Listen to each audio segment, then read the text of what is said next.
sua reunião para aprovar o que a pastor e o pastor vai ensinar, e seja tudo na sua do Pai, do Filho e do Espírito Santo. Amém.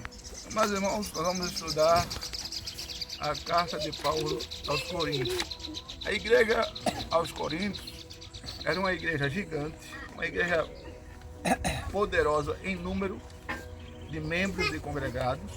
Era uma igreja que tinha gente doutor no conhecimento, tinha gente especialista na interpretação da Bíblia, tinha gente especialista para pregação, o ensino, a explicação. Em todos os aspectos da Bíblia, a igreja de Corinto era qualificada. Todavia, porém, Paulo escreveu essa carta que os historiadores não sabem dizer se ela foi especificamente o ano que ela foi escrita, mas foi entre 55 e 60 depois de Cristo. Por que 55 e 60 depois de Cristo, irmã Maria? Porque quando Jesus morreu, o calendário foi zerado. Por isso que quando a gente lê alguns textos bíblicos, aí diz, foi tantos anos depois de Cristo, foi tantos anos antes de Cristo, porque o calendário romano, no tempo de Jesus, quando Jesus morreu, foi zerado. Começou a contar do 1. Ano 1, ano 2, ano 3, século 1, século 2, século 3. E desse tempo já se passou 2000 e alguns anos. Então vamos lá. A igreja de Corinto recebe essa carta de Paulo. E eu vou detalhar algumas coisas aqui. Por exemplo, não está escrito aí, mas deixei anotado aqui. A igreja de Corinto tinha dons dados por Deus. Mas, por outro lado, a igreja de Corinto tinha divisões. O conhecimento era tanto, tá, dos irmãos da igreja de Corinto, que eles interpretam a Bíblia de maneira diferente. Vou dar só um exemplo. A igreja de Corinto tinha irmão que pensava, eu acho que quem ensina o evangelho direito é Paulo. Outros diziam, não, É Apolo, hein? eu não concordo com essa linha de pensamento, não. Eu acredito que quem ensina o evangelho da forma mais correta é Apolo, que é outro apóstolo. Outro dizia, não, eu nem concordo que Paulo ensina melhor, que sabe mais, nem que Apolo. O tampa é Cristo. Dono da verdade. Então, eu não sigo a orientação nem de Paulo nem de Apolo, eu só sigo a orientação do que Cristo disse. Aí ficava aquela confusão. Outra confusão na hora que a igreja de Corinto se reunia, sabe, era na hora de cear. Tem um culto de ceia. Na hora de cear, a igreja de Corinto fazia divisão entre os mais pobres e os mais ricos. De um lado, você estava o mais rico, do outro lado, você estava o mais pobre. Do lado que estava o mais rico, aí tinha, na linguagem de hoje, refrigerante, vinho, água com gás, frango, carne. E no lado do mais pobre, Só água pura. só água. O povo olhava assim. Aí um estava enchendo a barriga com um bocado de comida, queijo e tudo que tem direito. Do outro lado estavam os irmãozinhos só. Mas os irmãos estavam enchendo a barriga com a palavra de Deus. Melhor do que eu estava comendo, enchendo a barriga. Certo, mas estou dizendo que no culto de ceia existia esse erro. Uns tinham muito para comer E outro não tinha nada. e outros não tinham nada. Aí Paulo usou essa carta também para corrigir os irmãos de Corinto. Outra característica que os irmãos de Corinto tinham era que Paulo escreveu. Deixa eu parar aqui para ver o que a minha esposa vai fazer. Você quer mudar por cima da gente? Vai ficar dentro só. Mas tá gravando aí, ela ficou gravando. Ah, foi. Outra característica que Paulo escreveu foi que. Senta lá, Delma, para não cansar o braço. Muito bem. Outra característica que Paulo escreveu essa carta com esse objetivo de ensinar a igreja de Corinto, é que os crentes de Corinto eram os crentes que tinham dificuldade de agradecer. Ou seja, os crentes de Corinto, você está entendendo? Eram os crentes muito ingratos de agradecer. Outra característica que os irmãos tinham era eles tinham a necessidade de uma máquina espiritual. Eles tinham muito conhecimento, tinha doutores, tinha mestres, tinha professores, tinha pregadores, tinha adoradores, tinha músicos, tinha instrumentistas, mas ele não tinha maturidade espiritual. O que é, meus irmãos, maturidade espiritual? Se for que a gente fosse definir uma palavra, meu amor, você que está aí só ouvindo. Oxi, eu nem perguntei. Hoje eu tô só ouvindo. Eu não sei o que foi isso, não. A maturidade espiritual, irmão Adão, o senhor vai ter dificuldade de definir, né? Maturidade espiritual. O que é um adulto maduro? Bem perto, o senhor chegou. Maturidade de um adulto, Tati. Vamos dizer assim, como é que a gente reconhece uma pessoa madura? A ciência diz, irmão Luiz, que o adulto, a mulher consegue ficar madura mais ou menos na casa dos 25 aos 28 anos. E o homem só fica maduro entre os 30 aos 35. Ou seja, existe muito homem de 40 com a mente de 15. Existe uma mulher de 20 com uma maturidade, uma mulher de 40. A maturidade para o homem ela chega mais tarde, para a mulher chega mais cedo. Aí você vai me perguntar por quê? Eu posso deduzir. Eu deduzo que foi um detalhe que Deus deixou na mulher, uma velocidade de amadurecer mais rápido, porque a mulher é mãe logo cedo. Muitas vezes a mãe aprende rapidamente a capacidade de cuidar. Você pega uma menina hoje que engravida com 17 anos, ela não tem experiência nenhuma de ser mãe. Mas coloque um menino 6 meses com ela, que ela já sabe o porquê o menino está chorando, porque ele está com aquela dificuldade. Não, ele está assim porque ele está com sono. Não, ele está assim porque ele está com dor de barriga. Não, ele está assim porque ele está com febre. Não é? A mulher pode ter 17 anos, mas a mãe, há 6 meses, ela já tem uma maturidade de entender o que é que o filho está sentindo. Bote um pai de 17 anos com um menino sofrendo da mesma coisa, e eu sei lá porque ele está chorando. É ou não é? A mulher tem uma capacidade de amadurecer mais rápido. A igreja de Corinto, irmão Adão, não era madura.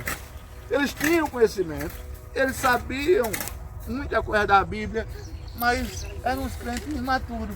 Qualquer coisinha estava... Eu não sei não se eu venho na igreja. Eu não sei não se eu acredito no que o pastor Apolo falou. Eu não sei não se eu acredito no que Paulo disse. Eu não sei não se eu acredito no que Apolo falou. Eu também, no que Cristo falou, eu tenho minhas dúvidas. Era crente imaturo. Nós não podemos, aprendendo com a carta de Coríntios, vivermos imaturamente, conhecendo a palavra, mas sem ter profundidade do conhecimento. Com outras palavras, a maturidade é a capacidade que você tem de conhecer a palavra, não só o raso, mas toda a profundidade. Irmão Luiz, o senhor sabe nadar? De vez em quando, irmão, não, o senhor sabe nadar? Bem ou mais ou menos? Mais ou menos. Mais ou menos. Mas antigamente eu passava o dia todo dentro d'água, deitado sem nadar. Só boiava, né? Foi desse jeito que me lasquei aqui nessa barragem. Entrou água nos ouvidos e apodreceu, ficou a fé do outro. Foi, né? A água continua na barriga, não? Aí tem água também. Aí, tô brincando com o senhor, irmãos, quando a gente entra na água, que a água é funda, uma coisa é você andar até um certo ponto que a água chegue ao seu joelho. Você tem todo o domínio sobre você, né? Quando a água chega ao seu lombo, você tem todo o domínio sobre você. Agora, quando a água lhe cobre, você tem domínio sobre você? Tem não, tem? A água leva você. Não cansar, Tem, mas a água tem domínio sobre você. Se vier uma onda, por exemplo, ela leva você e você... Quando o crente tem profundidade na palavra, quem o domina é a palavra. Não é o que ele pensa, não é o que ele acha, não é o que ele acredita, não é o que ele imagina, é a palavra. Quando o crente não tem profundidade na palavra, é o que a igreja de Corinto não tem. Eles eram guiados pelo que eles achavam, pelo que eles imaginavam, pelos que acreditam. Não, eu acho assim. Não, eu acredito assim. Não, eu penso assim. E isso gerava uma confusão na igreja, principalmente, raposão, no culto de ceia. No culto de ceia era a maior bagunça. Vocês entenderam até aqui? Eu estou dando uma explicação rápida para quando a gente entrar. começou na água, para água, né? Aí terminou. Sim, eu estou dando uma explicação rápida para quando a gente entrar no texto, a gente saber o que a gente está falando. Vamos lá, capítulo 1 a 31 de Coríntios. Paulo, chamado de apóstolo, de Jesus Cristo, pela vontade de Deus, irmão de Sóstenes, a igreja de Deus que está em Corinto, aos santificados em Cristo Jesus, chamados de santos, como todos os que em todo lugar invocam o nome do Senhor Jesus Cristo, Senhor deles e nosso. Ou seja, Paulo estava dizendo o seguinte, louvando a Deus pela igreja de Corinto e pelo irmão específico. Como é o nome dele, irmão Adão? Sóstenes. A igreja que está em Corinto e os santificados em Cristo, que em todo lugar invocam o nome do Senhor Jesus, Senhor deles e nosso. Ou seja, Paulo estava dizendo que ele estava escrevendo aos irmãos que invocam ao Senhor. O que é invocar? Não é só chamar pelo nome. Invocar ao Senhor é ter uma vida cristã devocional. Por isso que existe a palavra conhecida devoto. O que é um devoto? Um devoto é aquele que tudo que vai pedir, pede aquele que vocês chamam, o nordestino chama, eu sou devoto do Padre Cício. Eu sou devoto, sei de quem? A devoção aqui, a invocação que Paulo estava dizendo aqui, é todos aqueles que invocam ou devotam a quem? A Cristo, ao nome do Senhor. Em todo o lugar invocam o nome do Senhor Jesus Cristo, Senhor nosso e deles. Quem é esse deles aqui? Senhor dos judeus e dos não-judeus. Quer falar, amor? Hoje a minha esposa está meio coisada. Graça a vós e paz da parte de Deus, nosso Pai, e do Senhor Jesus Cristo. Sempre dou graças a meu Deus por vós, e pela graça de Deus que vos foi dada em Cristo. Por que Paulo começa falando tanto aqui em graça, tá? Pelo que a gente já ouviu. Porque os irmãos de Corinto tinham dificuldade de ser grato. Os irmãos de Corinto tinham dificuldade, irmão Luiz, de ter uma vida de gratidão.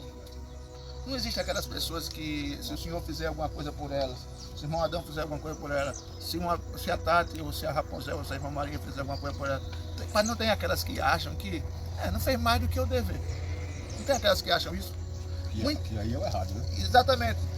Os crentes de Corinto achavam que todo o benefício que estava acontecendo com eles, todo o crescimento que estava acontecendo com eles, todo o conhecimento que a igreja tinha, a igreja lotada, a igreja cheia, era um direito que a igreja tinha e não agradecia a Deus não. A igreja é assim porque a igreja é top, os pastores são top, só tem gente boa aqui dentro que conhece a palavra, então a igreja cresce mesmo. Então eles esqueciam de ser gratos. Por isso que Paulo falava tanto em gratidão. Sempre dou graças a meu Deus por vós, pela graça de Deus que vos foi dada em Jesus Cristo, porque em tudo fostes enriquecidos nele, em toda palavra, em todo conhecimento, com testemunho de Cristo, foi mesmo confirmado entre vós. Paulo estava dizendo, é evidente e claro que vocês são um povo gabaritado, vocês têm conhecimento, vocês têm doutores, vocês têm mestres, vocês têm estrutura bíblica absurda. Você já pensou? O pastor está pregando assim, aqui no culto, aqui em Rocha Luxemburgo, aí o pastor diz, eu não vou explicar o que eu li não. Chama aqui o irmão Adão que ele vai explicar tudo o que eu li. Aí o irmão Adão pega o microfone, meus irmãos, o que o pastor leu, quer dizer isso. O irmão Adão fala meia hora e explica todo o texto. Aí, Está dizendo aqui, quando é isso?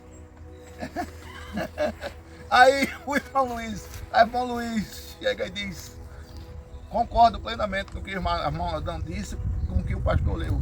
Porém, eu vou dar um acréscimo. Por que, irmão Luiz? Porque o irmão Adão tem o conhecimento. Já eu tem o dom da aplicação do conhecimento. Aí o irmão Luiz chega e explica numa linguagem que o nordestino entenda, que o sertanejo entenda, aquilo que o irmão Adão explicou com linguagem técnica. Aí o irmão Luiz chega e acrescenta o conteúdo. O pastor só leu. O irmão Adão explicou, o irmão Luiz aplicou. Aí tem um irmão que chega e diz, depois da explicação e da aplicação, a Tati se levanta, peraí, pastor, eu vou cantar aqui um louvor que tem tudo a ver com a mensagem que foi pregada, que o senhor leu, que o irmão Luiz explicou e que o irmão Adão aplicou e que o irmão Luiz explicou. Aí a Tati canta um hino que tem tudo a ver com o louvor, com a mensagem que foi pregada. A irmã Maria se levanta e diz, eu também quero participar, eu vou aqui recitar uma poesia baseada no que foi pregado. Quer dizer, na igreja de Corinto sempre tinha um irmão qualificado para fazer alguma coisa. Você já pensou? Que igreja magnífica. Mas na Bíblia está dizendo que é dividida, né? E hoje, Mas exatamente aí onde morava a divisão. Eles eram tão gabaritados que chegaram a dizer, não, a gente conhece mais do que eles. Por isso que a gente interpreta o que Paulo disse assim. Aí o outro dizia, não, o que Paulo disse não quis dizer isso não, quis dizer isso. Aí diziam outra visão. Isso gerou uma confusão. Ela está com o discurso, né? Isso. Quem sabia mais? Você sabia mais, né? Foi por isso que Paulo escreveu a carta. Está entendendo, irmão? Está começando a entender agora os textos. Aí Paulo disse que o conhecimento da igreja tinha o testemunho de Cristo. Cristo reconhecia que a igreja tinha aquele conhecimento absurdo. Aí diz, versículo 7, não foi que a gente parou? De maneira nenhuma, vou ler o 6 de novo. Como a testemunha de Cristo, que foi o mesmo confirmado entre vós. De maneira nenhuma. De maneira que nenhum. De maneira que nenhum dos dons faltam, esperando a manifestação do nosso Senhor Jesus Cristo, o qual vos confirmará também até ao fim, para serdes irrepreensíveis no dia do nosso Senhor Jesus Cristo. Fiel é Deus, o qual foste chamado para a comunhão do seu Filho Jesus Cristo, nosso Senhor. Vamos lá. Paulo estava dizendo, irmão Luiz, que na igreja não faltava nenhum dom. Que igreja, rapaz. Tudo tinha. E a pessoa? Eu estou em dúvida disso aqui. Sim, a gente vai explicar. Eu estou em dúvida naquilo lá. Sim, a gente vai explicar. O povo era gabaritado. Mas Paulo disse, fiel, o qual foste chamado para a comunhão do seu Filho, Cristo, nosso Senhor. Aí no versículo 8, no 8 ele diz, o qual vos confirmará também até o fim, para serdes irrepreensíveis até o dia, irrepreensível até o dia do nosso Senhor Jesus Cristo. O que foi que Paulo quis dizer aqui? Que os irmãos de Corinto deveriam ser irrepreensíveis. Quer dar uma opinião, amor? Eu estou perguntando do tema. Irrepreensíveis. Sabe o que é irrepreensível, Rafael? Irrepreensíveis é aqueles irmãos que Paulo estava dizendo, vocês não vão errar, porque vocês conhecem a palavra, até o dia da volta do Senhor. Eles conheciam tanto a palavra que Paulo disse, é irrepreensível a prática de vocês. Vocês não podem errar, vocês não devem errar, e vocês não vão errar depois dessa carta até o dia do Senhor. Mas eles erraram ou não depois dessa carta? E muito. Eles não aprenderam não com a primeira carta. Por isso que Paulo teve que mandar a segunda carta. A gente é assim, né, Tati? A gente é ensinado. Meus irmãos, quantos vão lutar para não viver de acordo com a palavra e não viver errando? Quantos dizem amém? A gente diz amém. Mas no outro dia está errando, né? Eu conheço um irmão que diz assim, eu não quero pecar, mas meus pensamentos não deixam. Não sei se o senhor conhece. Eu tô vivendo isso. Eu conheço. Tô vivendo isso, eu. Né, irmão? Vamos nessa luta para a gente vencer, para a gente ser irrepreensível, né? Mas a gente tem que ter essa luta constante. Os irmãos de Coríntios erraram. Paulo mandou a segunda carta corrigindo os erros. Mas eles continuaram lutando. Mas nós sabe o que significa isso? Enquanto a gente tiver com esse pedaço de carne aqui, a gente vai errar. Mas o segredo não está na quantidade de vezes que você erra. O segredo está na veracidade, na forma que você se arrepende. Se você se arrepende de verdade, Deus sempre vai te perdoar, vai de verdade. Se for um pedido de perdão hoje, que você tem certeza que amanhã você vai pecar, aí eu já cheguei para Deus e disse, Senhor, me ajude para não viver pecando, Senhor, eu não quero pecar, eu não gosto de pecar, eu não gosto de errar, me ajude para não fazer isso. Aí Deus vê que se eu estou sendo sincero, se eu estou sendo sincero, Ele perdoa. Se eu estiver só tirando onda com Deus e amanhã eu cometo o mesmo pecado, aí Ele olha para mim e ignora. Isso não tem jeito. Mas enquanto nós estivermos nessa casa, nós temos que lutar para ser irrepreensível. Paremos aonde, irmão Adão? No 10. Rogo-vos, porém, irmãos, pelo nome do nosso Senhor Jesus Cristo, que digas todos uma mesma coisa e que não haja entre vós disenções, antes sejais unidos em o mesmo pensamento, em o mesmo parecer.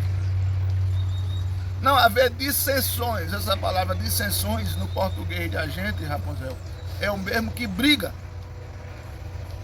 Os irmãos só viviam brigando, discutindo. No culto de ceia, as mulheres conversavam tanto que Paulo chegou um dia que Paulo disse, ô moleca, deixa eu dar um conselho a vocês. Se vocês tiverem uma dúvida durante o culto e vocês quiserem saber do que é certo ou errado, deixe para perguntar ao marido de vocês em casa. Mas não converse na igreja não, porque está atrapalhando o culto. De tanto que o povo conversava. Paulo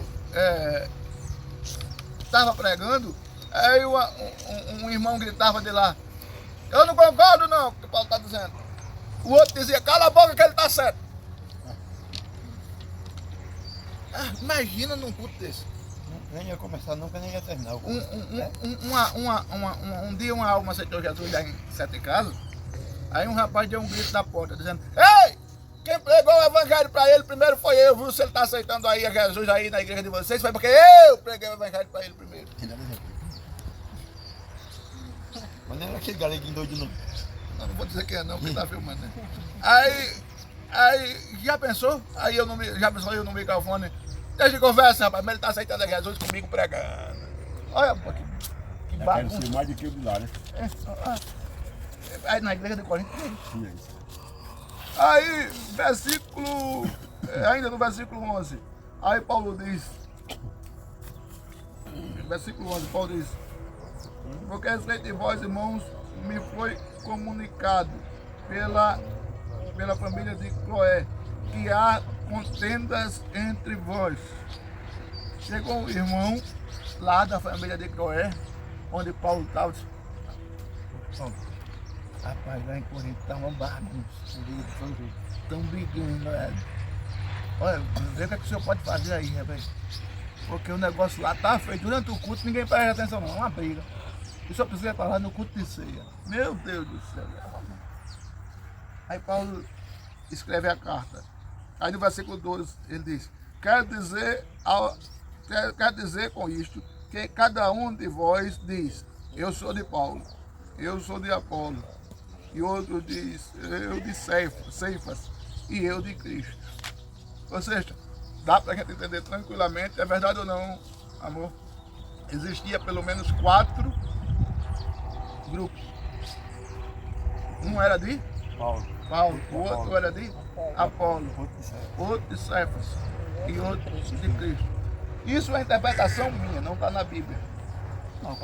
Certo? Mas o que eu vou dizer agora é uma interpretação minha. Paulo tinha um estilo de ensinamento voltado mais para uma doutrina ampla focando também, principalmente, na não circuncisão. Apolo era aquele pregador que tinha muito conhecimento, mas não tem aquele pregador que prega de uma forma bem pausada, bem tranquila, bem calma, que se o irmão tiver que já dorme depois. Apolo tinha agora um conhecimento profundo. Há alguns teólogos que dizem que os crentes mais errados eram os que diziam que eu sou de Cristo. Agora, por quê? Por que será, irmão, que alguns teólogos dizem que os crentes mais errados eram os que diziam que eu sou de Cristo? Por que será, Pedro? Por que será, irmã Maria? Raposão com esse cabelo é inteligente também. Por que, Raposão? Agora, Eles adoravam mais, né? por que os crentes mais errados eram os que diziam que eu sou de Cristo? Quer dizer alguma coisa, irmão? Porque eles não queriam se submeter às autoridades constituídas por Deus. Chutou no alto. Eles dizendo que era de Cristo, irmão, eles diziam que Apolo ensina está errado. O que Ceifas ensina estava errado. O que Paulo ensina está errado. Eu só sigo o que Cristo ensinou. Mas quem constituiu Paulo como pastor? Cristo. Quem constituiu Apolo como pastor? Cristo. Quem constituiu Ceifas como liderança? Cristo. Agora eles não davam ouvido a nenhum deles. O que vale para mim é o que Cristo falou. Sim, mas Cristo instituiu líderes na igreja. E por que vocês não dão ouvido? Não, porque a gente não tem importância nenhuma não isso para mim. Para a gente, a nossa liderança é Cristo. Paulo não é liderança para mim, Apolo não é liderança para mim, Ceifas não é liderança para mim, ninguém é liderança para mim, só Cristo. Nos tempos de hoje, esse grupo é conhecido como? Os desigrejados. Os desigrejados. Cada um por si, né? Cada um por si, Cristo é o meu pastor, não tem ninguém mais como meu pastor, é Cristo. Era o mais errado que tinha. Vocês estão entendendo? O menino era pastor porque Cristo ensinou a eles, a gente pegar a palavra dele, né? Certo, quem entende tem pergunta, irmão. Qual a pergunta do senhor? Já fiz, claro. Como não vi? Que se Paulo estava pregando e Apolo e tudo, foi porque Cristo ensinou. Porque ele estava pregando ali, as palavras eram de Cristo. Certo, e o povo rejeitava, mesmo sabendo que a mensagem de Cristo, que eles iam sobre Cristo. E o senhor tem alguma pergunta? Irmão Luiz, o senhor tem alguma pergunta? Eles Tá. estavam fazendo divisão. Irmã Maria, Eles estavam fazendo divisão, né? divisão. E qualquer igreja que tem divisão, ela se acaba, se dividindo. Quer ver uma igreja se acabar? Eu começo a ouvir o que a irmã Maria diz, aí passa para Tata passa para o irmão Luiz passa para o irmão Adão. E a informação que a irmã Maria diz nunca chega no ouvido do irmão Luiz, como saiu. Sempre vai sair distorcida. Mais uma coisa, Radicalmente ou mais ou diferente. menos. Ou mais ou menos. Talvez saia mais. Dificilmente sai menos. Sai muito difícil sair menos. Com certeza sai mais. Algum acréscimo? Irmão? Você está se sentindo bem? Tá na mesma cozinha, né? Está se sentindo tão bem que a gente está conseguindo falar. Vamos lá. A gente parou aonde? No 13. No 13. Está Cristo dividido? Interrogação. Foi Paulo crucificado por vós? Interrogação. Ou foste vós batizados em nome de Paulo? Interrogação. Dou graças a Deus porque a nenhum de vós batizei, senão Crispo e Gaio, para que ninguém diga, fostes batizados em meu nome. E batizei também a família de Estéfanes. Além disto, não sei se batizei algum outro, porque Cristo enviou-me não para batizar, mas para evangelizar, não em sabedoria de palavras, para que a cruz de Cristo se não faça vã. Aí Paulo é o primeiro pastor que a gente vê na Bíblia que dá graças a Deus por não ter batizado aqueles irmãos. Mas peraí, porque para os irmãos, não sei se os irmãos sabem, mas é uma alegria para o pastor batizar um irmão. Por quê? Porque, por exemplo, suponhamos, irmão Luiz resolve se batizar. Aí a gente batiza ele com toda alegria, porque A gente conhece a vida dele como cristão. Ele aceitou Jesus, conheceu a palavra, entendeu que precisa se batizar, se batiza, participa da ceia. Na visão pastoral, a gente tem ele como filho da fé. Quando um pastor batiza alguém, a gente tem uma impressão, uma sensação que aquela pessoa, cristamente falando, é um filho na fé. Só que os irmãos de Corinto tinham essa mesma visão. Vou dar um exemplo. Paulo batizava o irmão Luiz. Apolo batizava o irmão Adão. Cefas batizava Haddad. Aí no meio da confusão lá na igreja, que cada um interpretava a Bíblia de forma diferente, aí o irmão Adão dizia: eu vou perguntar a Paulo, que foi que me batizou, porque se está certo ou errado. Paulo disse que é assim. Aí o irmão Luiz dizia: que conversa de Paulo, rapaz? Eu vou perguntar a Paulo, que foi quem me batizou. E nessa briga ficava.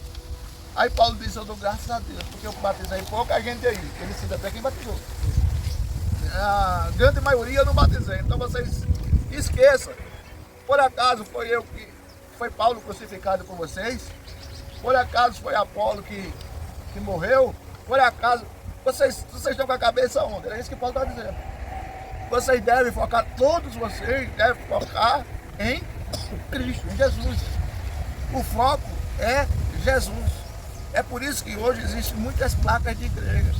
Porque as pessoas estão focando em denominação. Não, a minha igreja é a certa. O outro diz: não, a sua igreja é errada. A minha que prega a certa. A igreja não está aqui para vender placa. A igreja está aqui para divulgar Jesus. O correto de um pregador, quando ele... Por exemplo, eu estou pregando uma cruzada. Aí vem gente de batalha. Aí vem gente de... Como é que chama ali? Taquarana. Aí vem gente de onde mais? Folha Miúda. Aí vem gente de tudo que é do Canaã. Aí eu estou pregando aqui. Aí 50 pessoas aceitaram Jesus. Aí eu peço a minha esposa, pego o nome e o telefone deles, que porque eu preguei eles aceitaram Jesus, ele vem congregar aqui em Rosa do Luxemburgo, na defesa do chamado. Porque o evangelho certo pregado é aqui. Está entendendo? Isso é o maior absurdo. Onde tiver uma igreja séria, pregando o evangelho sério, mais perto de casa, fique. Entendeu? Foi igreja séria, pregou o evangelho sério, mais perto de casa, fique. Não é obrigado a andar 6, 7, 8 quilômetros para congregar num lugar. A não ser que você queira, goste, deseje, aí é outra história. Mas eu dizer para alguém que aceita Jesus hoje aqui, mora lá em Batalha, ei, se for para ficar em outra igreja é perder tempo, porque o evangelho ensinado corretamente é o que eu prego. Eu estou perdido, estou fazendo errado. Aí Paulo bate contra isso. Ei, vocês estão dizendo que uma parte é minha, outra parte é de Apolo, outra parte é de Cristo, outra parte é de Cefas. Quem é a gente na fila do pão? Foi a gente que morreu? Foi a gente que entregou a vida por vocês? Ou foi Cristo? Foi Cristo. Então, vamos acabar com essa presepada, vamos servir a Cristo. O foco é Cristo, o eixo é Cristo, a base é Cristo. Todo mundo deve pensar unicamente em servir a Cristo. Está entendendo? Independente de quem batizou e quem não batizou. Paramos aonde? 18. Paulo dizendo que batizou as pessoas, né? Porque Cristo enviou para batizar o 18. 18. Porque a palavra da cruz é loucura para os que perecem, mas para nós que somos salvos é o poder de Deus. Que versículo maravilhoso. Qual foi a maior pregação que Jesus fez depois do Sermão do Monte? Qual foi a maior pregação que Jesus fez? Quem sabe me dizer? Por que Jesus morreu de braços abertos no Adão? A maior pregação que Jesus fez depois do Sermão do Monte, rapaziada. De braços abertos, ele estava repetindo um versículo bíblico que ele já tinha dito. De braços abertos, ele estava dizendo: vinde a mim, todos que estáis cansados e oprimidos, que eu vos aliviarei. De braços abertos, Jesus estava dizendo: você pode vir, independente de você é rico, pobre, branco, preto, alto, magro, burro. Independente de quem seja você, eu estou aceitando você, estou chamando você, estou convidando você. Tomai sobre vós o meu jugo, a minha carga, que é leve, que é suave, e aprendei de mim que sou manso e humilde de coração. Ou seja, a maior pregação de Jesus foi de braços abertos na cruz do Calvário. Aí Paulo diz, porque, no 18, porque a palavra da cruz, quem foi a palavra da cruz? A palavra da cruz foi Jesus. A pregação na cruz foi Jesus. Jesus pregou sobre entrega, Jesus pregou sobre servir, Jesus pregou sobre salvação, de braços abertos na cruz do Calvário. A palavra da cruz é loucura. Para quem? Para quem perece. Quem é os que perecem? Irmão Adão, quem é os que perecem? É aqueles que rejeitam a palavra da cruz, a palavra de Deus. É os que perecem. É aqueles que olham para a Bíblia, que olham para a pregação, que olham para a mensagem, que olham para Jesus e dizem assim, ele morreu porque quis, eu não estou pedindo. Eu não pedi. Ele morreu para salvar, mas para mim pouco importa, porque o que ele fez para mim não tem interesse, não tem importância nenhuma. Esses são os que perecem. Mas para nós que somos salvos, é o poder de Deus. Por que Paulo disse que para nós que somos salvos é o poder de Deus? Porque quando nós aceitamos Jesus, a palavra da cruz, o Jesus da cruz, entra na minha e na sua vida e faz uma transformação com poder. Cadê os vícios que o irmão Adão tinha? Não tem nada. Cadê aquela vontade de servir ao mundo que a gente tinha? Não tem mais. Às vezes a gente cai em alguma tentação, às vezes a gente cai em algum pecado, mas a gente não tem mais aquela prática diária de pecar. Concorda comigo? Concorda comigo, irmã Maria? Ou a senhora está pecando do mesmo jeito do tempo que antes de conhecer Jesus? Concorda comigo? Está entendendo, irmão Adão? Ou seja, para nós que somos salvos, a palavra da cruz, quem estava pendurado na cruz, que é a palavra. Por que quem estava pendurado na cruz é a palavra? Porque João, capítulo 1, diz, o verbo se fez carne e habitou entre nós. Quem é o verbo? Deus, Jesus. Quando fala em verbo, é a palavra. Tudo que eu estou falando, eu estou verbalizando. O que eu falo é verbalizando. Então, o verbo, Jesus, se fez carne e habitou entre nós. E vimos a sua glória como a glória do unigênito do Pai, cheio de graça e de verdade. Então, a palavra da cruz é loucura para quem não acredita. É loucura para quem gosta do mundo. É loucura para quem vive servindo ao diabo. Mas para nós é o poder de Deus. É por isso que quando você está passando por um aperreio, por uma angústia, por uma perturbação, você clama pela palavra e diz, o sangue de Jesus tem poder. A palavra da cruz. Está entendendo? Está entendendo, raposinho? Então faça uma festa. Então, meus amados irmãos, versículo 19, porque está escrito, destruirei a sabedoria dos sábios e aniquilarei a inteligência dos inteligentes. O que Paulo quis dizer isso? É a mesma tradução daqui, amor? Porque está escrito, destruirei a sabedoria dos sábios e aniquilarei a inteligência dos inteligentes. Vamos lá. Quantas pessoas, doutores, com anel no dedo, com conhecimento absurdo da ciência do mundo, quantas pessoas no tempo da igreja de Corinto, uma cidade próspera, rica, que tinha toda a cidade antigamente que era portuária. Vocês sabem o que é uma cidade portuária? Tem porto, que tem navio, que o mar dá acesso a ela. Porque antigamente, como não existia transporte com facilidade, avião, caminhão, para carregar as cargas, eles transportavam como? De navio, pelo mar. Pelo rio também, mas mais pelo mar. Aí, Corinto era uma cidade próspera também, porque era uma cidade que tinha acesso pelo mar. A riqueza de Corinto também vinha pelo mar. Aí, era uma cidade onde as pessoas gostavam de morar, porque é uma cidade que tudo que você precisava na época tinha. Bons médicos, era caro, mas tinha. Qualquer tipo de alimento da época que você quisesse comer, tinha lá, porque é uma cidade populacionalmente grande e rica. Aí tinha gente com dinheiro, gente sábia, gente formada. Mas Paulo disse aqui no versículo 19 que está escrito: destruirei a sabedoria dos sábios e aniquilarei a inteligência dos inteligentes. Por quê? Claro que na igreja de Corinto tinha pessoas de uma posição financeira boa, mas a grande maioria dos irmãos da igreja de Corinto eram os pobres, as pessoas de baixa renda. E a maioria das pessoas que tinham condição financeira, vamos usar a linguagem de hoje, que tinha carro, que tinha estrutura de bolso, não queria o evangelho. Aí Paulo disse: mas está escrito, os doutores, os inteligentes, os sábios vão ignorar a Bíblia, vão ignorar a igreja, vão ignorar o conhecimento da palavra. Já os pobres, que não são doutores, que não são formados, que não são tidos como inteligentes, vão fazer o que, modão? Aceitar. Vão aceitar. Por isso que Paulo disse: eu vou aniquilar, vou acabar com a inteligência dos inteligentes.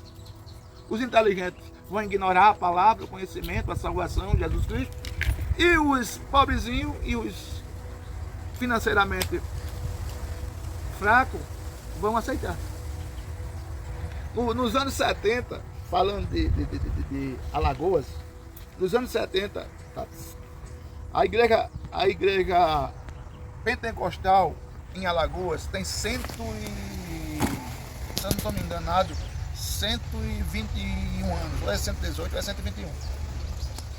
Nos anos 60 e 70, 65% do povo cristão pentecostal era baixa renda.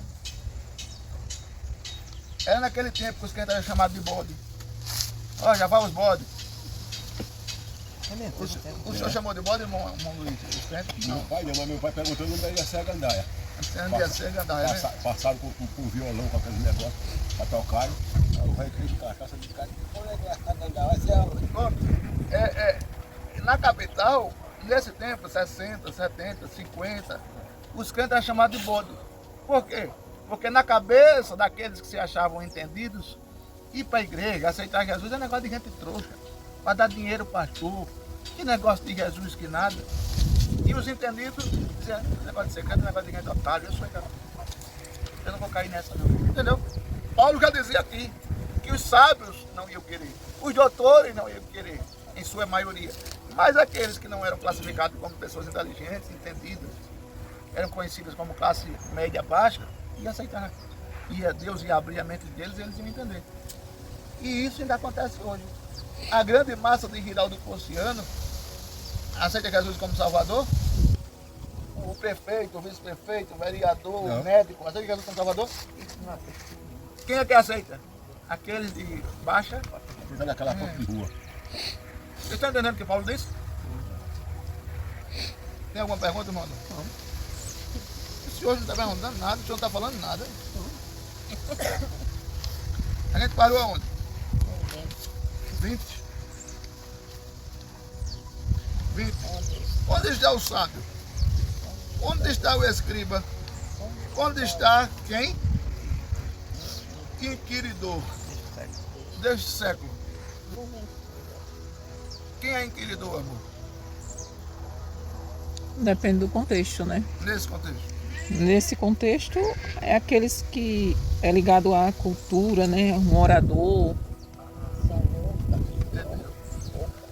Paulo está perguntando aqui, ele dá 3 classes de pessoas: os sábios, eu sou entendido, sou estudado, eu tenho uma aula dele. Os escribas é aquele povo que escrevia a lei, ou seja, aquelas pessoas que conheciam a lei de cabeça, Que eram instruídos, né? eram instruídos no conhecimento. E o aquilidor, camarada cheio de cultura. O que é que fulano é? Fulano é professor de filosofia. fulano é professor de literatura. Fulano é mestre em biologia. Entendeu? Entendeu? Aí Paulo pergunta, onde é que está esse povo?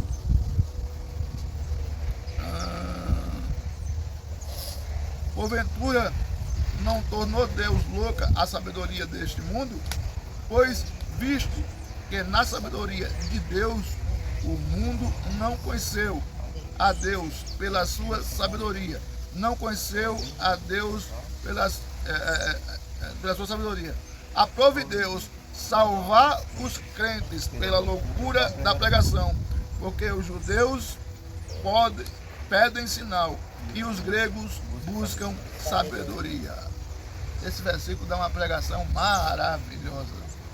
Ou seja, olha o show que Paulo dá aqui. Pois visto que na sabedoria de Deus o mundo não conheceu. Qual foi a sabedoria de Deus, Tati, que o mundo não conheceu? A sabedoria de Deus veio, aí pegaram, bateram na sabedoria, crucificaram a sabedoria, espancaram a sabedoria, agrediram a sabedoria, mataram a sabedoria, crucificaram a sabedoria. Cadê a sabedoria de Deus? Quem é a sabedoria de Deus? Jesus Cristo. O povo aceitou Jesus? O povo de Jesus, do tempo de Jesus, aceitou Jesus ou matou Jesus? Matou. Então Paulo estava dizendo, os sábios, entendidos, os doutores, os mestres, em vez de aceitar e entender a sabedoria, já que eles se acham com muita sabedoria, o que foi que eles fizeram com a sabedoria? Acabaram com ela. Enterraram a sabedoria. Então a sabedoria de Deus o mundo não conhece. Não conheceu. Deus pela sabedoria dele, Deus pela sabedoria de Deus, aprove Deus salvar os crentes pela loucura da pregação. Por que a pregação é uma loucura na visão de Paulo? Porque a sabedoria que foi morta, os crentes, quem é os crentes?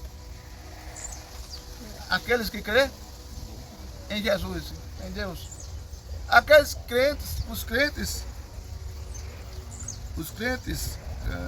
cadê aqui? Aprove Deus salvar os crentes pela loucura da pregação. Os crentes é a gente. Deus aprove, Deus achou por bem salvar a gente, por quê? Porque a gente creu nessa pregação que os sábios achavam que era loucura. Que os sábios mataram, que os sábios crucificaram, que os sábios destruíram. Mas os crentes, a gente, que não viu o Cristo ressuscitado, mas a gente creu. A pregação que Paulo estava ensinando, que a igreja de Corinto se dividiu, mas muita gente creu, inclusive eu e você. Aí aprove Deus salvar a gente por causa dessa loucura da pregação. Qual é a loucura da pregação?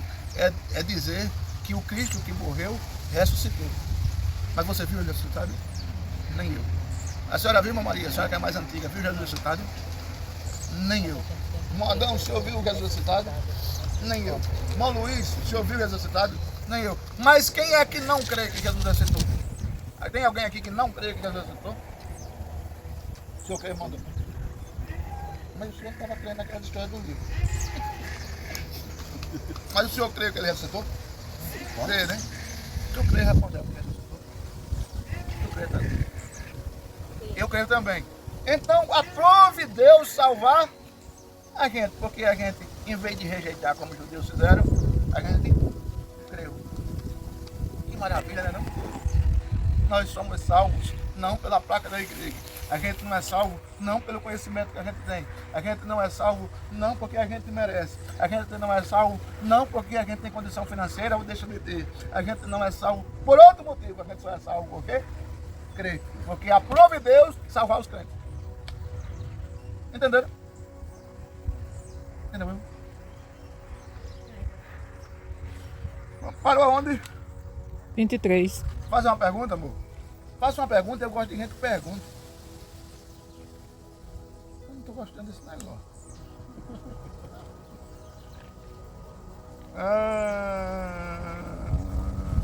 Olha, 23. Mas nós pregamos a Cristo o crucificado, que é escândalo para os judeus e loucura para os gregos. Paulo diz, eu prego a Cristo aquele que vocês crucificaram, que é escândalo para os judeus. Agora vamos pensar, quantos minutos tem ainda? 10 minutos, né? Quantos Tem até terminar. tem até terminar? Muito bem, boa resposta. Aí, vamos lá. Por que, irmão Adão, futuro pregador, teólogo, professor, aqui em Rosa Luxemburgo, por que o Cristo crucificado o Paulo disse que era o que mesmo? 23, Loucura. disse Paulo, é loucura para os judeus. Por que será? A gente já estudou isso. Rapunzel, enquanto o irmão Adão pensa, Porque não criava tudo isso. Né? chegou perto, irmão Luiz. Chegou perto. Os judeus pensavam que Jesus veio para eles, para fazer o quê? Libertar eles dos romanos. Eles não eram escravos dos romanos? Não era, irmão Adão? Ele está fazendo assim com uma dúvida tão grande que, pelo amor de Deus. Aí eles eram escravos dos romanos. O romano é quem mandava em Israel. Então, quando os judeus viram Jesus aparecer, lá quando João disse, eis aí o Cordeiro de Deus que tira o pecado do mundo. Aí Jesus lá em Mateus entra em Jerusalém montado num cavalo, né? Ah, montado no jumentinho. Ah, é mesmo, montado no jumentinho. Aí os judeus fazem o quê? Bota a roupa para Jesus passar por cima, bota a capa, né? Galho de pau. Bota galho de pau, faz aquele negócio ali. Esse homem vai libertar a gente. Só que eles pensavam que Jesus vinha de uma família rica, porque afinal Jesus era conhecido, ia ser conhecido como rei dos judeus. Aí Jesus veio de onde? De uma família pobre, de um carpinteiro, que se fosse hoje era um pedreiro. José era pobre, Maria era pobre, Jesus era pobre. Como é que um rei vem de uma geração pobre? Tem como? Um rei vindo de uma geração pobre, tem família pobre? É difícil, porque um rei, um príncipe nasce em um lugar, já príncipe, nasce rico. Ouro, prata, tudo ele tem, não é? Não é verdade? Você já imaginou, por exemplo, um filho de um político nascer pobre? É difícil. Difícil. Agora, Jesus veio de uma família pobre, com o título rei dos judeus e tudo mais. E por que Paulo disse que ele era, versículo 25. 25, porque a loucura de Deus, não, mas o anterior, 24. mas não, mas é loucura para os judeus, não, loucura para os gregos e É o 24. 24, mas para Deus, mas para que são chamados tanto judeus quanto gregos, que pregamos a Cristo, o poder de Deus e a sabedoria de Deus. Ah, é o 23. Não é o 25, não? Ah, o 23. Porque a loucura de Deus é mais sábia do que os homens. 23, é o E a 23. fraqueza de Deus é mais forte. Mas o 23, porque nós pregamos a Cristo crucificado, escândalo para os judeus e loucura para os gregos. Por que escândalo para os judeus? Porque o mestre que eles esperavam que ia salvar, porque o mestre que eles esperavam que ia se levantar contra Roma, dos quais eles eram escravos, acabou sendo morto, humilhado, cuspido, e Jesus ainda morreu quase pelado na cruz do Calvário. Aí o judeu disse, oxe, esse é o homem que veio salvar ele. É esse o homem que morreu desse jeito, humilhado desse jeito, carregando uma cruz, amaldiçoado, porque quem carregava a cruz era amaldiçoado. Aí os judeus se escandalizaram. Estão esperando Jesus até hoje, porque eles não acreditaram que aquele Jesus foi o que veio enviado de Deus. Vocês estão entendendo? Aí eles se escandalizaram. É esse o Jesus? Eles esperavam que o Jesus que vinha era rico, era poderoso, ia quebrar com Roma. E o Jesus que veio foi um Jesus simples, filho de pedreiro. Entendeu? Aí eles se escandalizaram. Aí o 23 diz que foi uma loucura para os gregos. Por que loucura para os gregos? Os gregos também não entenderam aquilo que aconteceu. Não entenderam nada. Poxa, é esse o homem que os judeus diziam que ia salvar os judeus e morreu desse jeito? Não salvou ninguém. Porque eles pensavam que ia salvar do poder romano, fisicamente falando. E Jesus morreu para salvar a mim, a você e a eles espiritualmente falando. Todavia, os gregos acabaram crendo na pregação do Evangelho desse Jesus que morreu na cruz. E os judeus? Ainda hoje não creem. Ou seja, a loucura que era para os gregos, mas eles acabaram crendo. E o escândalo que era para os judeus, eles não creram e até hoje esperam. Entenderam? O 24. Mas os que são chamados, tanto judeus como gregos, lhe pregaram a Cristo, poder de Deus e sabedoria de Deus. Meu irmão, Paulo estava dizendo aqui que todos aqueles a quem foi pregado o Evangelho e creram, Cristo, Jesus, é sabedoria de Deus e poder de Deus. Vamos classificar aqui a gente, todo mundo analfabeto. Nós somos todos analfabetos. A gente não tem dinheiro, a gente não tem cultura. Estou dando um exemplo, tá? A gente não tem dinheiro, a gente não tem cultura. Mas, se chegar um doutor aqui, a gente, do jeito da gente, sabe falar de Jesus ou não sabe? E o doutor vai dizer, oxe, como é que um analfabeto desse sabe falar da Bíblia?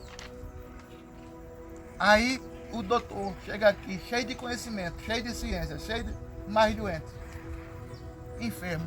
Aí a gente, mesmo leigo, a gente olha um para o outro e diz, vamos orar em nome de Jesus e esse doutor vai ficar curado. Vamos orar. Aí a gente assim, leigo, diz, vamos. Aí todo mundo dá as mãos, faz uma oração. Aí olha para o doutor e diz, em nome de Jesus o senhor vai ficar curado.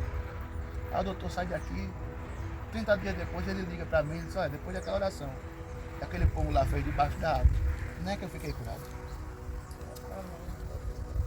Ou seja, Paulo estava dizendo aqui no 24 que nós, tanto os judeus que creram, que a maioria não creu, como os gregos, lhe pregamos a Cristo. O Cristo que é o poder de Deus e a sabedoria de Deus. Ou seja, quando você aceita Jesus, você recebe duas coisas se você buscar a Deus: poder e sabedoria. Por que poder? Para usar o nome de Jesus quando for preciso. E o diabo tem que lhe obedecer, porque na sua vida tem poder de Deus. E por que a sabedoria de Deus? Para você saber discernir entre o certo e o errado, o bom e o ruim, o que a Bíblia diz e o que a Bíblia não diz. Quem tem a sabedoria de Deus, o mundo não engana. Entenderam? Entenderam ou está difícil?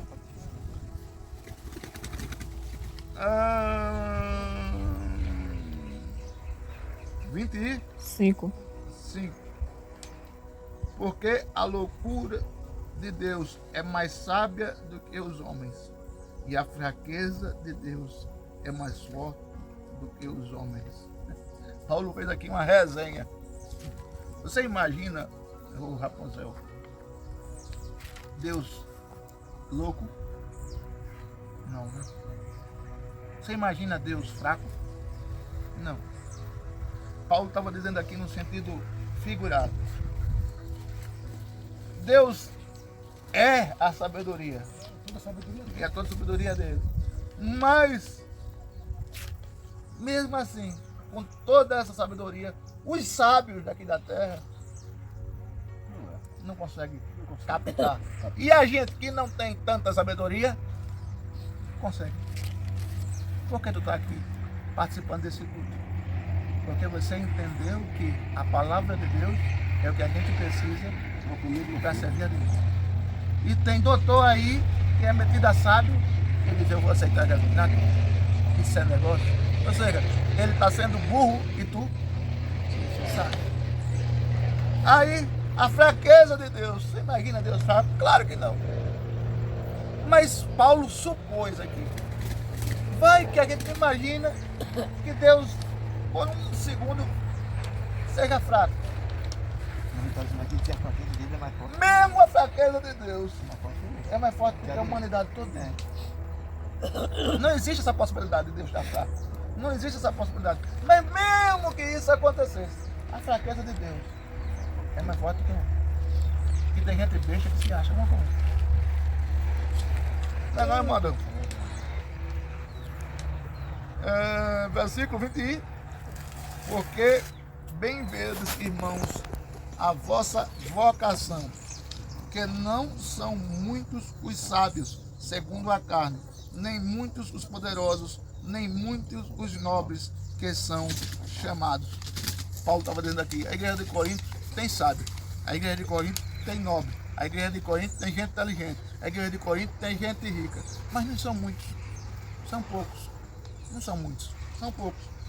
A grande maioria da igreja de Corinto eram os pobres, eram os escravos, eram os humildes, porque Paulo disse, Deus não fez o quê? Lê de novo, Adão. Qual é O versículo que a gente leu. Porque vedes, irmão, a vossa vocação, que não são muitos os sábios, segundo a carne, nem muitos os poderosos, nem muitos os nobres, que são chamados. Deus nos deu a vocação de entender o plano de salvação que Ele tem para mim, para você, para nós. E os sábios, e os ricos, e os doutores. Deus, Paulo disse que Deus deu esse privilégio para nós. E por que não deu com essa mesma facilidade para os nobres e para os doutores? Os gabaritos, os que se acham tanto? Porque eles confiam na sabedoria, na ciência, na cultura e no dinheiro deles. E o Espírito mudo. Quantas pessoas dizem, meu Deus é o meu Meu dinheiro. dinheiro. Aí Deus diz, eu vou ignorar Vou vocês deixar você e comigo. vou dar o plano da salvação para aqueles O problema é que pobrezinhos. eles pensam assim, mas por quanto tempo eles pensam desse jeito? Enquanto ele está vivo na terra, depois que morrer, acabou, né? Depois Acabou a salvação. quer acabar a salvação. Agora, pode falar.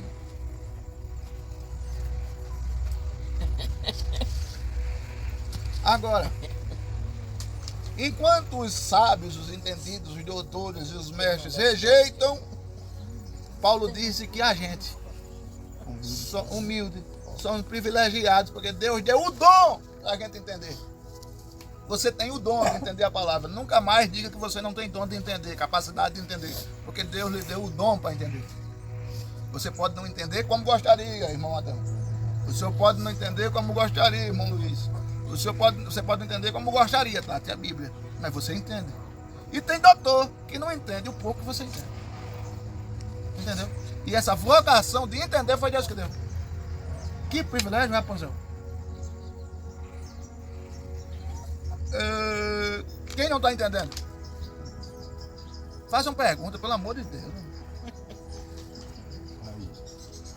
Tem um irmão lá de Sete Casas que às vezes ele vai com uma folha dessa para perguntar. Cheio de perguntas. Algum acréscimo? Tem um movimento de cabeça que só faz isso. Aí parou aonde, irmão Adão? Leu 27, irmão Adão. Mas Deus escolheu as coisas loucas deste mundo para confundir as sábias. E Deus escolheu as coisas fracas deste mundo para confundir as fortes. Meu Deus. Quem vê irmão Adão pelo vídeo falando 2, 3 minutos da palavra de Deus, olha assim, quem é aquele? O irmão Adão. Eu conheci ele, rapaz. Aquele era o cachaceiro da pior espécie. Agora está lendo a Bíblia ali, ensinando a Bíblia. Você já imaginou isso, rapaz? Quem imaginaria que o irmão Adão, que vivia aos tombos há pouco tempo atrás, agora está ensinando a Bíblia? Deus é maravilhoso. Olha para aí. Quando o pessoal vão ver a Tati falando 25 minutos a Bíblia, daqui a um tempo, vão dizer, oxe, a Tati, que se escondia para não falar no microfone. Olha, sabe quem fez uma oração bonita ali? A irmã Maria. Ó, Espírito do Santo. Quem? A Maria? Não, rapaz. É aquela que rezava 50 textos por dia. Não. Rapaz, sabe quem cantou o hino? O irmão Luiz. Oxe! Aquele batedor de tambor lá do centro de Macumba, fulano de tal. Sim, rapaz, ele mesmo. Lá do Jacintinho? Não, rapaz, não acredito não, só acredito. Venha lá no YouTube, tá lá. Rapaz, qual foi a escola que eles estudaram para estar falando assim? Estudaram não. Pra onde foi que eles se formaram? Não se formaram não. E como é que eles estão fazendo isso? A vocação do entendimento dado pelo Espírito Santo, que Paulo está dizendo. Que os doutores não conhecem. Eu tenho um sobrinho que hoje é pastor. É, né? Mas o negócio dele só é jogo de bola. Certo. Até para estudar o cabelo era ruim. Até para a escola era ruim. Aí, Depois eu ele de conta, acabou. aí veja, aí Paulo diz, Deus escolheu as coisas loucas. Porque realmente, quem imaginar a gente, um pastor de uma perna só, tá debaixo de uma árvore hoje, ensinando. Será que ele tinha gente melhor do que eu, poxa? Pra vir pra aqui ensinar vocês? Claro que tinha. Mas Deus escolheu. Deus escolheu. Entendeu? Aí o versículo continua dizendo, Deus escolheu os loucos deste mundo para confundir os sábios. Os sábios não conseguem fazer isso que a gente faz. Deus escolheu as coisas fracas. Vê, irmão Adão aí no estômago. Deste mundo para confundir os fortes. Olha só na linguagem de hoje como é que fala. Lê aí. O 28, né? Para destruir o que o mundo pensa que é importante, Deus escolheu aquilo que o mundo despreza, acha humilde e diz que não tem valor. Repita com mais alto. Para destruir o que o mundo pensa que é importante, Para destruir. o que o mundo pensa que é importante, Deus escolheu aquilo que o mundo despreza, acha humilde e diz que não tem valor. Para destruir aquilo que o mundo acha que é importante. Quem é importante para o mundo? Quem é importante para o mundo? Quem tem dinheiro, quem tem status, quem tem... Quem tem importante para o mundo é quem tem carro importado. Quem é importante para o mundo é quem tem uma casa. Quem é intelectual. 500 metros quadrados para construído. Quem é importante para o mundo é quem tem um apartamento na Ponta Verde de 500 metros. Quem é importante para o mundo é quem tem 3, 4, 5 formaturas. Esses são importantes para o mundo. Aí Deus fez o quê? Destruiu. Aí Deus destruiu. Destruiu em que sentido? Destruiu na capacidade de conhecer a palavra. Aí o que houve mais? Deus escolheu aquilo que o mundo despreza. O mundo dá valor ao Senhor, irmão? Não, ele é analfabeto. Olha para o irmão Luiz, aquilo é um ex-cacaceiro. Olha para mim e diz, aquilo é um saci pererê. Olha para a irmã Maria e diz, aquilo ali nem o filho quer. Olha para minha esposa, diz, aquilo ali é uma louca que deixou a capital para ir para o meio daquele povo pobre. Não é? Aí as coisas que o mundo acha desprezível, gente? As coisas que o mundo acha importante é os doutores. Que tem carro importado, casa, chácara e tudo mais. Aí o que é que Deus fez? Deus dá valor aos humildes e os desprezados. E o desprezado, a gente é desprezado, Deus dá valor. E o que mais? Isso quer dizer que ninguém pode ficar orgulhoso, pois sabe que está sendo visto por Deus. Ninguém pode achar. A gente não pode dizer, não, só porque eu sou escolhido de Deus, mesmo sendo pobre, eu sou escolhido de Deus. Mesmo sendo assim, simples, eu sou escolhido de Deus, então eu sou mais importante. Não, a gente não pode achar isso. Porque todos aqueles, tanto os ricos quanto a gente, está sendo visto por Deus. E aquele rico que hoje despreza, amanhã, quem sabe, ele bota a mão na consciência e diz, sabe uma coisa? A melhor coisa que você faz não é servir ao mundo, não, eu vou servir a Cristo. Pode ou não pode? Pode.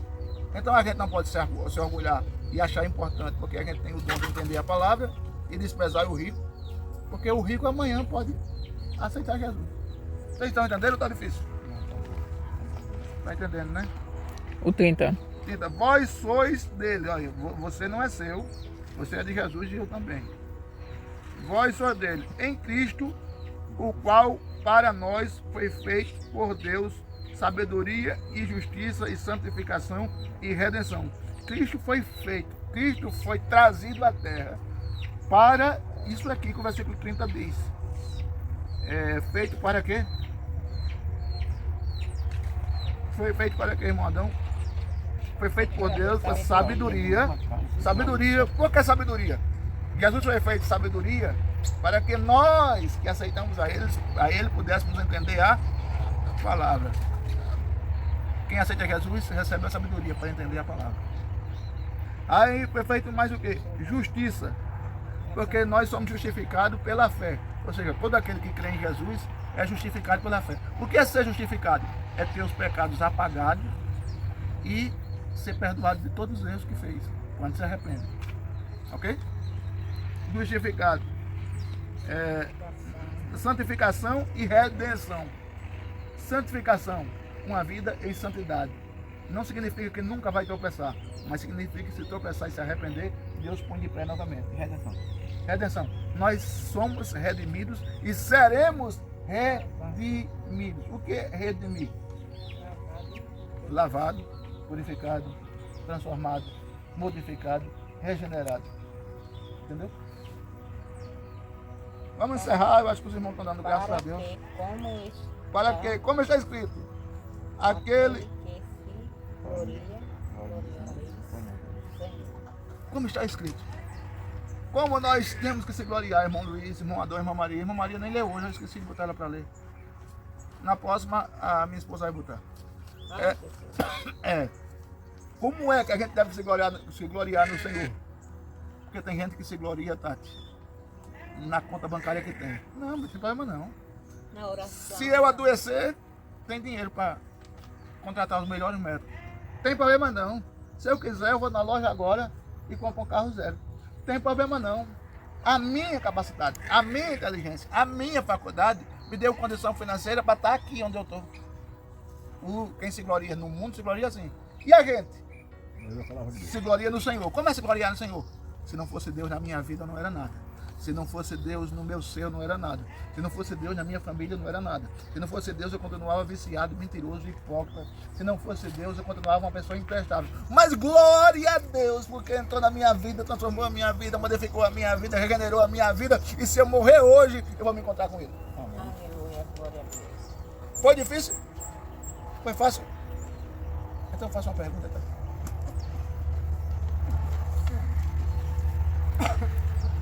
Alguém tem uma pergunta?